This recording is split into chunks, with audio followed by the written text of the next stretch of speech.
When beginners hear the phrase limit the blast radius, it sounds like something that only matters after an explosion. But in cybersecurity, it simply means designing so that a problem in one place cannot easily spread everywhere else. In operational technology, OT, this idea is both crucial and delicate because you are not just protecting data, you are protecting control, safety, and continuity. Compartmentalization is the practice of dividing systems into logical areas or compartments so that access and impact are constrained. Criticality is the practice of recognizing that not all systems matter equally, and the most critical ones deserve the strongest protection and the most cautious change management. The hard part is doing both without breaking control, because OT systems often need to communicate in precise ways to keep processes stable. If you compartmentalize too aggressively without understanding the process, you can cause outages or create unsafe conditions. If you do not compartmentalize enough, you risk a single compromise turning into a site-wide event. This lesson is about finding the balance by understanding what compartments are for, how criticality guides the design, and how you can constrain pathways while still supporting the real operational needs of the environment. Before we continue, a quick note. This audio course is a companion to our course companion books. The first book is about the exam and provides detailed information on how to pass it best. The second book is a Kindle-only ebook that contains 1,000 flashcards that can be used on your mobile device or Kindle. Check them both out at cyber.author.me in the Bare Metal Study Guide series. A good starting point is to clarify what a compartment is in an OT security sense. A compartment is a bounded area of systems and communications where you can define what is allowed in, what is allowed out, and what is trusted inside. In practice, compartments often align with zones, functions, or process areas, such as separating business systems from operational systems, separating supervisory systems from controllers, and separating different production lines or different units in a plant. Compartmentalization is not only about network addresses, it is about trust boundaries. If everything inside a compartment is treated as equally trusted and everything outside is treated as less trusted, then the boundary becomes a control point where you enforce rules and create visibility.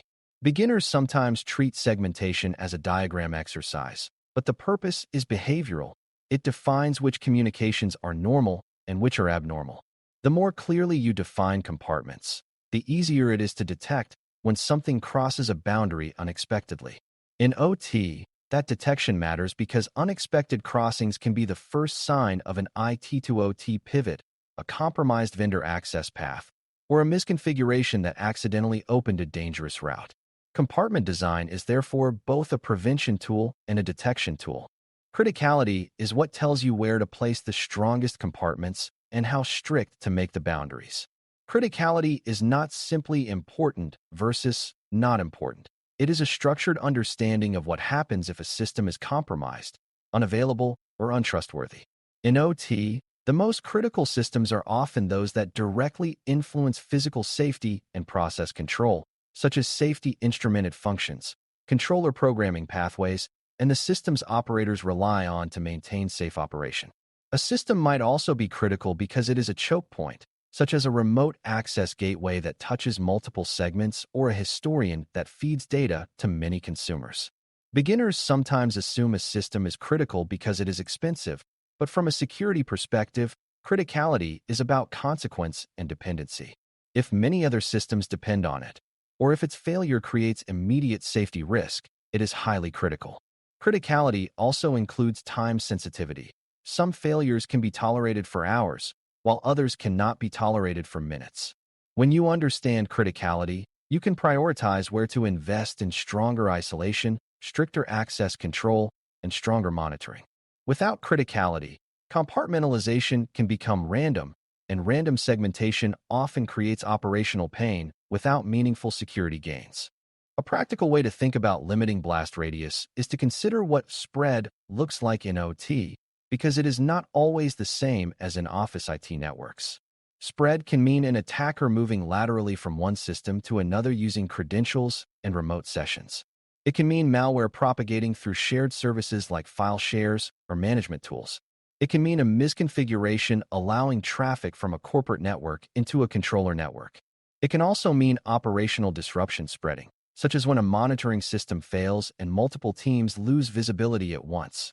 Compartmentalization aims to interrupt these spread patterns by restricting paths, reducing shared dependencies, and ensuring that compromise of one area does not automatically provide access to the next. In OT, this often includes separating the systems that can change control behavior from the systems that merely observe. If a system is only meant to read data, it should not have a pathway to write commands or push configuration. That separation is one of the strongest blast radius limiters because it prevents many compromises from becoming direct process influence. Beginners should also recognize that blast radius includes human workflows. If one shared admin account is used everywhere, then compromise of that account spreads access across compartments. So limiting blast radius includes identity design and operational discipline, not just network design. One of the most important compartment boundaries in many environments is the boundary between IT and OT, because this is where different priorities and different threat pressures meet. Corporate networks often have higher exposure to phishing, web browsing, and general user activity, while OT networks prioritize stability and may have fewer users and fewer changes.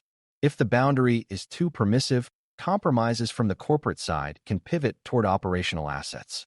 If the boundary is too restrictive without planning, operations can be disrupted because the business still needs certain data flows, remote support, and coordination.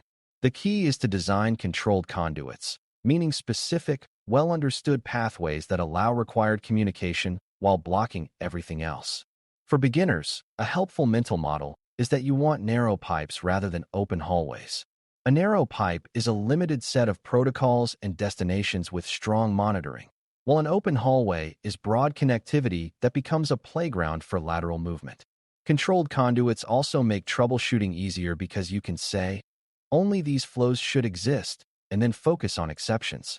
This kind of boundary design is what turns segmentation into a practical security control rather than a decorative diagram. Another common and powerful compartment is the separation of engineering functions from routine operational viewing. Engineering workstations and engineering tools often have the authority to change controller logic and configuration, which is one of the most direct ways to influence physical outcomes. If an attacker compromises an engineering workstation, the blast radius can include multiple controllers, multiple units, or even multiple sites if the engineering environment is shared. Compartmentalization here can involve scoping which engineering tools can reach which controllers and ensuring that engineering access is not available from general-purpose workstations. Even within the operational environment, it is often safer to separate view systems from change systems, so that compromise of a viewing system does not automatically provide change capability. For beginners, the principle is that high-consequence actions should be possible only from tightly controlled contexts. That might mean specific devices, specific accounts, specific times, and specific approvals. This is how you limit blast radius without blocking legitimate work, because you are not eliminating engineering. You are ensuring engineering happens through a narrow, auditable path. When that path is clear and supported, engineers can work effectively and security can monitor effectively.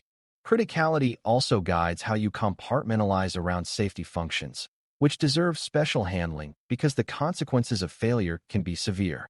Safety-related systems often have their own design principles and may be separated physically or logically from basic control systems. From a security standpoint, that separation is valuable because it reduces the chance that a compromise in routine control systems can directly alter safety logic. However, beginners should understand that separation is not automatically sufficient. If there are bridging pathways for maintenance or monitoring, those pathways need strict governance.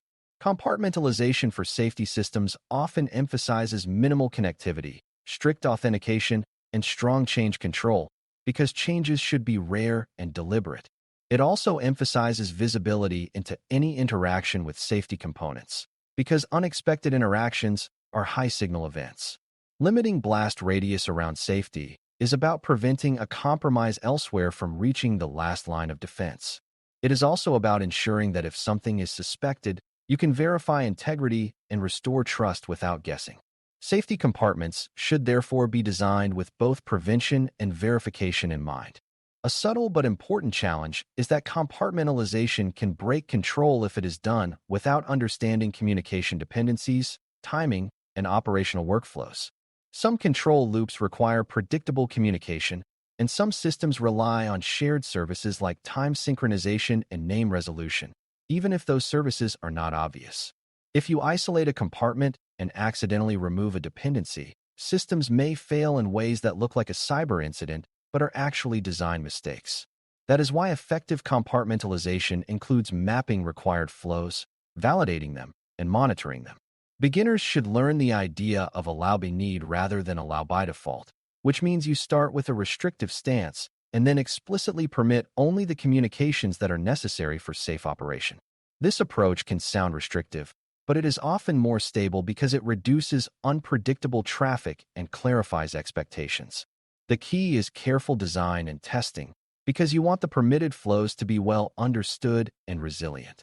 When compartment boundaries are designed with operational input, they can actually improve reliability by reducing unnecessary chatter and reducing the chance that a non-critical system can disrupt a critical one.